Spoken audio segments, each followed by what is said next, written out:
सभी प्यारे मित्रों को नमस्कार। साथियों, कैसे आप सब लोग? उम्मीद करते हैं बहुत ही अच्छे होंगे, अपनी तैयारी में लगे हो। आज हम दिल्ली पुलिस कांस्टेबल 16 फरवरी 2025 वाला मॉक टेस्ट सॉल्व करेंगे, जो कि वीकली मॉक टेस्ट है।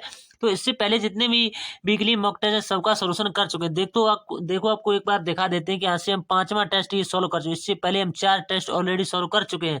और आपने नहीं देखे, आप दिल्ली पुलिस की तैयारी कर रहे हैं तो इसकी प्लेलिस्ट बनी है, चैनल की प्लेलिस्ट में जाएंगे तो बहुत सारा सोल्यूशन, बहुत सारा कंटेंट, किसी भी एग्जाम की आप तैयारी कर रहे हैं बहुत सारा ऐसे मिल जाता है।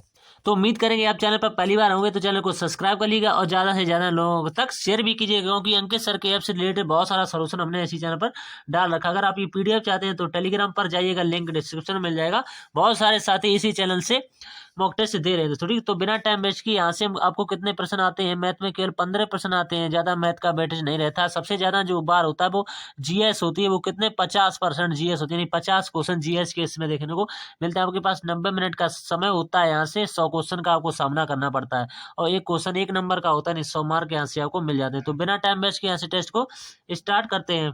देखो पहला प्रश्न किस तरह से, माना संख्या x 4 अंकों की वह बड़ी से बड़ी संख्या है जो 16, 21, 24 और 28 प्रत्येक से विभाजित। तो x के अंकों का योगफल आपसे पूछा हुआ है, योगफल पूछा हुआ है। देखो यहाँ से करना क्या है, जो 16 दे रखा है, ठीक 16, इसके बाद में जो 21 दे रखा है, इसके बाद में जो 24 दे रखा है, इसके बाद में जो 28 दे रखा है, इनका आपको एलसीएम ले लेना है। तो इनका एलसीएम सबसे पहले लीजिएगा। तो इनका एलसीएम लेने का सबसे अच्छा तरीका, आप तो चाहे वैसे ले सकते हैं, किसी तरह से भी इनका एलसीएम आपको पता होना चाहिए। जो कितना निकल के आ जाएगा, जो आ जाएगा 336 निकल। आप छोटे बच्चों की तरह से निकाल सकते हैं, इस तरह से ऐसे काट करके इस तरह से भी निकाल सकते हैं। तो ठीक, तो जिस तरह से आपका मन करे उस तरह से आप निकाल सकते हैं, दोनों तरीके से। अब देखो इसके बाद में आपको क्या करना है, 4 अंकों की बड़ी से बड़ी संख्या खोजनी है। तो वो कौन सी होती है? 9999 होती है, 9999। तो ये संख्या है 4 अंकों की, तो इसमें इसी से भाग दे देना है, जो कि हमारा एलसीएम हमने निकाला हुआ है। तो इससे भाग दीजिएगा तो यहाँ से कितनी बार जाएगा? 2 बार जाएगा। यहाँ से जाएगा 672 बार। तो 672 यहाँ से घटाइएगा, यहाँ से 7 बचेगा, यहाँ से 2 बचेगा, यहाँ से 3 बचेगा, यहाँ से उतारा लीजिएगा तो कितना? अब ये जाएगा पूरा पूरा 9 बार, पूरा पूरा क्या है, सो थोड़ा शेष भी बचेगा, यहाँ से 30 और यहाँ से 24। इसको घटाइएगा इसमें से, तो इसमें से घटाएंगे तो यहाँ से कितना बचेगा? 225 बचेगा। अब 225 जो बचा हुआ है इसमें से माइनस कर दीजिए 9999 में से। तो यहाँ से वो संख्या आपको पता चल जाएगी। वो संख्या कौन सी आएगी? वो आ जाएगी 97, 97 44 आ जाएगी। तो इसी के अंकों का योग पूछा हुआ है, बस इसका अंकों का योग कर देंगे तो आपको 24 जो है मिल जाएगा इसका आंसर, ठीक। क्योंकि अंकों का योग पूछा हुआ है तो किसी तरह से भी कर सकते हैं। नेक्स्ट क्वेश्चन, इसके बाद में पूरे 20 के 20 सवाल इसी तरह से आपको समझाते हुए, 20 के 15 के सवाल हैं। किसी वस्तु के अंकित मूल्य पर 250 पर, देखो 250 पर है कोई चीज, 250 रुपए दे रखे, ठीक है। इस पर 5% की छूट, तो कितना जाएगा? 85 पर, 85 रुपए में बेचेंगे, 85 बटेगा 100। फिर इसके बाद में 15 की छूट, तो यहाँ से कितना जाएगा? यानी 50, पहले 5 की छूट है तो यहाँ से कितना आएगा? 5 की छूट है तो यहाँ से आएगा 95 आएगा, ठीक। तो यहाँ से कितना आएगा? 95 आ जाएगा, ठीक। 95 बटेगा कितना हुआ? 100 आएगा। अगली बार जो है 15 की छूट है तो यहाँ से कितना आएगा? 85, तो 85% बटे 100 हो जाएगा। इसके बाद में है 20 की छूट, तो 80 बटे 100 हो जाएगा। बस इसी को सोल्व करना है। तो 20 चौको 80, 20 पंचे 100 हो जाएंगे। यहाँ से 5 से काटिए, कितनी बार कटेगा? 17 बार कटेगा। और कुछ कटेगा, ये कट जाएगा 19, 19 पना 95 होते हैं। यहाँ से कितना? 20 बचेगा। 5 4 से कटेगा कितनी बार? 5, 5 चौको 20 हो जाएगा। एक जीरो से एक जीरो कट जाएगा। 5 से काटेगा कितनी बार कटेगा? 25 पंचे 125 होते हैं। और कुछ कटेगा? 5 से 55, 25 और 5 दूनी का 10, और जो बचा हुआ उसकी मल्टीप्लाई कर लीजिएगा तो थोड़ा पॉइंट वॉइंट में आएगा यहाँ से, ठीक। थोड़ा सा पॉइंट में आएगा। अब देखो यहाँ से कितना निकलेगा? 80 जो है 87.5 निकल गया। तो यही इसका राइट आंसर होगा, ठीक। जिस ऑप्शन में दिया होगा भाई आपका राइट आंसर होगा। नेक्स्ट क्वेश्चन, इसके बाद में 5 क्रमांकित विषम संख्याओं का औसत इतना है। तो पहली और 5वीं संख्या का गुणन, देखो औसत कितना है? 5 क्रमांक संख्याओं का औसत जो 27 है, तो उनका योग कितना होगा? बस 5 से मल्टीप्लाई करिए। तो 7 बना 35 की 5 हासिल है, कितना आ जाएगा? 3 आ जाएगा।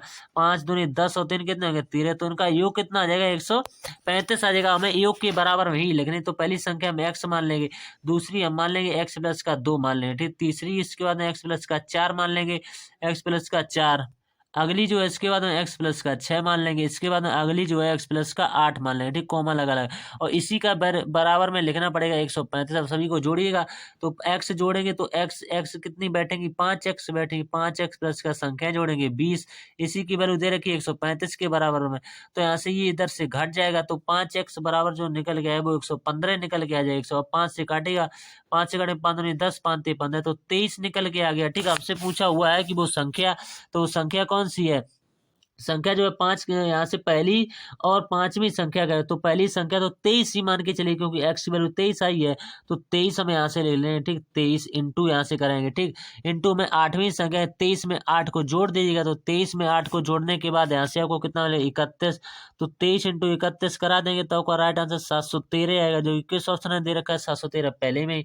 तो ये इसका राइट आंसर होगा। नेक्स्ट क्वेश्चन इसके बाद में है, यदि ए बी सी का अनुपात इतना, देखो बहुत सिंपल सा सवाल, ए और बी सी 3 रेशियो दे रखे हैं। इसका कितना दे रखा है, 5:4 दे रखा है। बी का कितना दे रखा है, 3:5 दे रखा है। अब खाली जगह को भर दीजिए, इसके सामने 4, इसके सामने 3। अब यहाँ से बस गुणा कीजिए, 5 15 आ जाएगा, 4 12 आ जाएगा, और 5 को 20 आ जाएगा। तो 15 12 20 जिस ऑप्शन में दे रखा होगा भाई आपका राइट आंसर होगा, ठीक। तो उम्मीद करते हैं आपको यहाँ तक क्वेश्चन को समझ में आ गया होगा। अब इसका क्वेश्चन नंबर जो है 5, एक वस्तु के मूल्य में 45% की वृद्धि की जाती है और इसके बाद 15% प्रत्येक की 2 क्रमिक छूटें दी जाती हैं। अंत में वस्तु के मूल्य में कितने प्रतिशत की वृद्धि या कमी होगी। देखो यहाँ से लिखेंगे 150 यानी 45% की वृद्धि होगी तो कितना 145 हो जाएगा। फिर कह रहे हैं 15% की 2 क्रमिक छूटें दी हैं तो कितना होगा, 100 में से 15 घटाइए, 85 इंटू का 85, ठीक। 2 बार लेना पड़ेगा, बट्टे का 100 बट्टे का 100, ठीक। बट्टे का 100 बट्टे, अब यहाँ से काटेगा ये कितने आएगा, 17, यहाँ से भी कटेगा 17, यहाँ से कटेगा 20 बार, यहाँ से भी कटेगा 20 बार, और जो बचा हुआ है इनका मल्टीप्लाई कर दिए तो 145 इंटू का 17 और इंटू का 17 2 बार लेना पड़ेगा, बटे यहाँ से कितना करना, 20 दूनी का 40, ठीक। 40। अब यहाँ से देखो कुछ पॉइंट में निकल आएगा, तो पॉइंट में क्या निकल आएगा, 104 यानी 104 आएगा, ठीक। 104 आएगा, ठीक। 104.76 और 25 आएगा। इसे हमें 100 में से घटा भी देना है, तो 100 में से घटाएंगे, बस आपका राइट आंसर आएगा कितना आएगा, यहाँ से लिखेंगे 4.7625, तो 7.4 ये वृद्धि आएगी, तो ये ऑप्शन नंबर पहले में ही दे रखी 4.7625, ठीक। Option number first right answer. Next question है, देखो इसमें क्या करना है, इसमें आपको सबसे छोटी वाली पावर देनी है, तो 2 सबसे छोटा किसमें आ रहा है, देखो इसमें आ रहा है 2, इसमें भी मिल रहा है, इसमें भी मिल रहा है, तो 2 की पावर कितने लिखेंगे, 3 लिखेंगे, इंटू लगाएंगे। हमसे पूछा हुआ है HCF यानी कि हाईएस्ट कॉमन फैक्टर। अब यहाँ से 3 की पावर पकड़ेंगे छोटी वाली, देखो इसमें 5 है, इसको नहीं, तो छोटी वाली इसमें 4 है, तो 4 को ही पकड़ लें, तो 3 की पावर 4, ये जिस ऑप्शन में दे रखा होगा भाई आपका राइट आंसर होगा। तो 2 की पावर 3, 3 के 4, ऑप्शन नंबर डी इसका राइट आंसर होगा। नेक्स्ट क्वेश्चन, सुनीता किसी निश्चित अवधि के लिए 20,400 प्राप्त करने के लिए 12,000 की राशि को 10% वार्षिक चक्रवृद्धि ब्याज पर निवेश करती है। उपरोक्त राशि प्राप्त करने के लिए वह कितने वर्ष के लिए निवेश कर दी, तो वो पूछा हुआ हमसे टाइम। अब यहाँ से देखो इसमें से इसको घटाइएगा, तो इसमें से इसको घटाइएगा तो यहाँ से कितना निकलेगा, 8400 निकलेगा। भाई फॉर्मूला है साधारण ब्याज और मूलधन गुणे दर गुणे 100/100, तो यहाँ से कितना दे रखा है, मूलधन 12,000 दे रखा है, इंटू का आर कितना दे रखा है 10% का, इंटू समय हमसे पूछा हुआ है। बस यहाँ से आपका समय एकदम से निकल आएगा, 2 जीरो से 2 जीरो कटाइए और क्या बचा हुआ है, 2 जीरो से 2 जीरो कटाइए, बस 12×7=84, तो टी बराबर कितना आ गया, 7 आ गया, बस आपका राइट आंसर आ गया, ठीक। अब ये 8400 कहाँ से आया, इसमें से घटा करके आया, ठीक। नेक्स्ट क्वेश्चन, इसके बाद में वस्तुओं ए तथा बी के विक्रय मूल्य समान है, ए को 28% के लाभ पर बेचा जाता था, बी को 24% की हानि पर बेचा जाता है। यदि दोनों वस्तुओं का कुल विक्रय मूल्य है 48,640 हो तो ए तथा बी क्रम से क्रय मूल्य क्या है। अब देखो इसको विक्रय मूल्य यहाँ से समान करने पड़े सर, 28% की फ्रैक्शन वैल्यू 7/25 होती है, तो यहाँ से 25 से कितना आएगा, 25 से जो हो जाएगा वो 32 हो जाएगा, ठीक। 25 से 32। इसके बाद में है कितना 24% की हानि कह रहे हैं, तो 24% की 6/25 होती है, तो 25 से हानि हो रही है यानी 19 हो जाएगी। अब देखो हमें ये बराबर करने पड़ेंगे, तो यहाँ भी 19 से मल्टीप्लाई कर दो और यहाँ भी किससे कर दो, 32 से कर दो, तो यहाँ से देखो ये बराबर हो जाएंगे। अब देखो जोड़ेंगे, यहाँ से कितना 475 हो जाएगा, यहाँ से कितना आएगा 608 आएगा, यहाँ से कितना आएगा 800 आ जाएगा, यहाँ से जो आ जाएगा वो 800 आएगा, यहाँ से कितना 600 800 आएगा।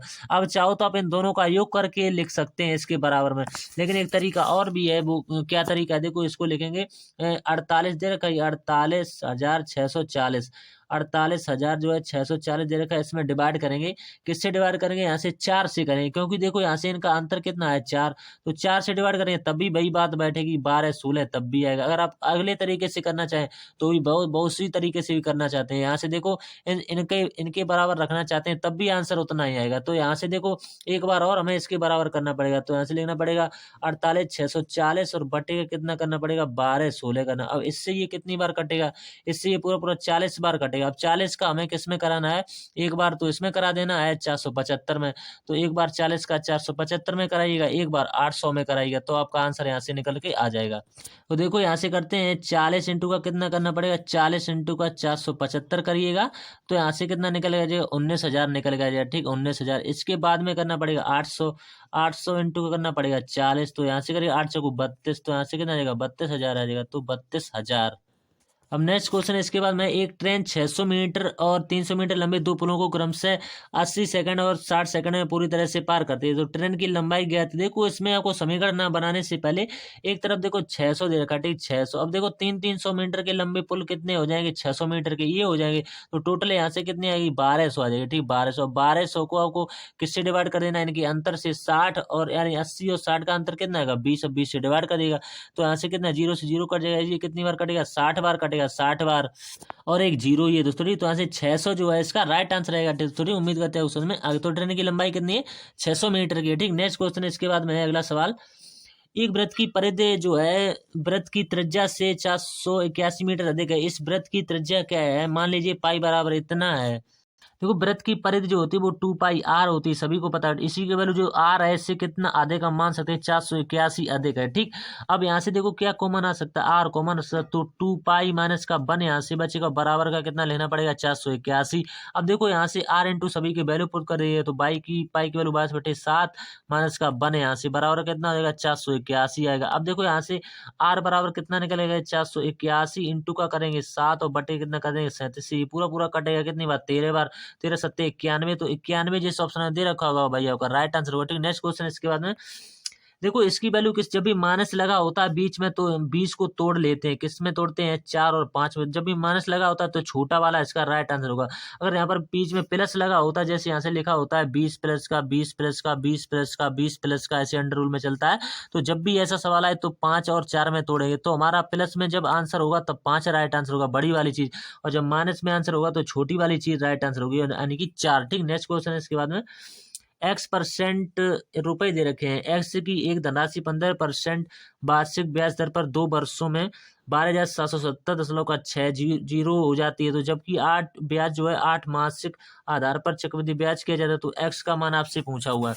देखो यहाँ से समझने वाली बात क्या है कि 2 वर्ष में यहाँ से कितने को महीने देखने को मिलेंगे, वो 24 माह देखने को मिलेंगे। ठीक, अब 24 माह की 8 माह से कह दिया है, तो कितनी बार ब्याज देना पड़ेगा, 3 बार, 8 3 24, तो 8 3 24, 8 माह में जो आपको कितनी बार देना पड़ेगा, 3 बार यहाँ से देना पड़ेगा। अब देखो यहाँ से लेंगे 15% की दर है, और महीने कितने हैं, 12, और इंटू का कितना कर देंगे 8, तो आपको दर निकल के आ जाएगी, 4 से काटेगा, 4 3 12 आ जाएंगे, और 4 दूनी का 8, 3 से काटेगा 3 पंचे 15, तो दर क्या लगने वाली है, 10% लगेगी, तो 10 से कितनी हो जाएगी, 11 हो जाएगी, फिर 10 से कितनी हो जाएगी, 11 हो जाएगी। 3 वर्ष का है क्योंकि 3 बार लगानी पड़ेगी, 10 से कितना हो जाएगा, 11। अब देखो ओवरऑल क्या बैठेगा, यहाँ से जो आ जाएगा वो 1000 आ जाएगा, यहाँ से आएगा वो 1331 आएगा। हमें वैल्यू किसकी दे रखी है, हमें वैल्यू तो 1331 की ही दे हो जाती है, ये हो जाती क्या होता है, मूलधन यानी मिश्र धन होता है। तो जो चीज सवाल में दी जाती है वो उसी के बराबर में हमें लिखनी पड़ती है, जो चीज हमें सवाल में दी जाती है वो उसी के बराबर है। तो ये चीज हमारे दी हमारे हिसाब से कितनी है, 1331 है, 1331 हटाइएगा 2 जीरो और बढ़ेगा, और इंटू का हमें 1000 की वैल्यू यानी मूलधन निकालना है, तो 2 जीरो से 2 जीरो खत्म हो जाएंगे। ठीक, यहाँ से अब देखो इससे ये कटेगा पूरा पूरा 96 बार, तो 9600 जो है इसका राइट आंसर का। ठीक, 9600 और 2 जीरो, तो यही तो इसका राइट आंसर होगा। ठीक, नेक्स्ट क्वेश्चन इसके बाद में, एक ठोस लंबवर्तीय शंकु का कुल पृष्ठीय क्षेत्रफल इतना दे रखा है, इसका वक्रपृष्ठीय क्षेत्रफल इसके कुल पृष्ठीय क्षेत्रफल का 415 है, तो शंकु के आधार का व्यास सेंटीमीटर में ज्ञात कीजिए। देखो यहाँ से फॉर्मूला होता है इसका पाई आर, यहाँ से कोष्टक में एल प्लस का आर। ठीक, इसी की वैल्यू किसके बराबर में दे रखी है, 6930 के बराबर में दे रखी है। ठीक, अब यहाँ से पाई और आर, तो पाई आर, अब यहाँ से कितना एल कितना लिख सकते हैं 4r यहाँ से। ठीक, 4r और इंटू प्लस का आर। ठीक, बराबर में कितना लेना पड़ेगा 69 और 30 लेना पड़ेगा। अब यहाँ से आर स्क्वायर बराबर आ जाएगा आपका कितना, और यानी 63 इंटू का 7। अब यहाँ से देखो कितना निकल के जाएगा, मल्टीप्लाई करेंगे तो ये किसने के बनेगा, 21 का बनेगा, आर बराबर 21 हमसे पूछा हुआ। ब्यास तो त्रिज्या का 2 गुना ब्यास होता है, तो ब्यास कितना हो जाएगा 42 हो जाएगा, 21 दूनी 42। नेक्स्ट क्वेश्चन इसके बाद में है, ABC दे रखे हैं, ये सवाल कई मॉक टेस्टों में बन चुका है। ABC यहाँ से 20, यहाँ से कितना आएगा 60 या 16 या यहाँ से 30, इनका एलसीएम ले लेंगे कितना आएगा 240 आएगा। तो एलसीएम जो इनका 240 आएगा, ये कितनी बार जाएगा, क्षमता इनकी निकल आएगी 12, ये इनकी 15, इनकी 8 आएगी। अब कह रहे हैं सवाल में कि ए और बी ने काम करना आरंभ किया और उन्होंने 4 दिन तक काम किया, यानी ए और बी ने कितने की, ए और बी की इनकी 27 की क्षमता से, 27 की क्षमता से जो है इनका 4 दिन का कितना यहाँ से कार्य हो जाएगा, 132 कार्य हो जाएगा। अब 132 जो शेष कार्य बचा हुआ है, ये कभी दोबारा कार्य नहीं होगा। तो देखो 132 हमसे पूछा सी उसको कितने दिन में, तो सी की क्षमता है 8, 8 से डिवाइड कर दीजिएगा। तो ऐसे सही बटे में 16 से 1/2। लास्ट क्वेश्चन है इसके बाद में कि 7 वर्ष पहले ए और बी की आयु का अनुपात इतना था और इतना हो गया 7 वर्ष पहले। देखो इसको आप आसानी से बना सकते हैं, किससे, चाहे तो आप क्रॉस मेथड से भी बना सकते हैं, जिस भी तरीके से आप बनाना चाहें वहां से आप बना सकते हैं। दोनों तरीके से इसका राइट आंसर निकल के आ जाएगा। ऑप्शन नंबर फर्स्ट जो है इसका राइट आंसर। इस सरल सवाल था तो इसलिए मैंने ज़्यादा समझाने का प्रयास नहीं किया। अब देखो एक इसके बाद में SHGD वाले बच्चों के लिए एक स्पेशल मॉक टेस्ट आया, इसको मैंने बनाया हुआ था जो RWK में आया था उसी के द्वारा। तो इसका भी सोल्यूशन बहुत जल्दी आपको देखने को मिलेगा। तो जो भी सभी चैनल पर पहली बार चैनल को सब्सक्राइब जरूर कर लीजिएगा, दोस्तों के साथ शेयर जरूर कीजिएगा। तो ठीक।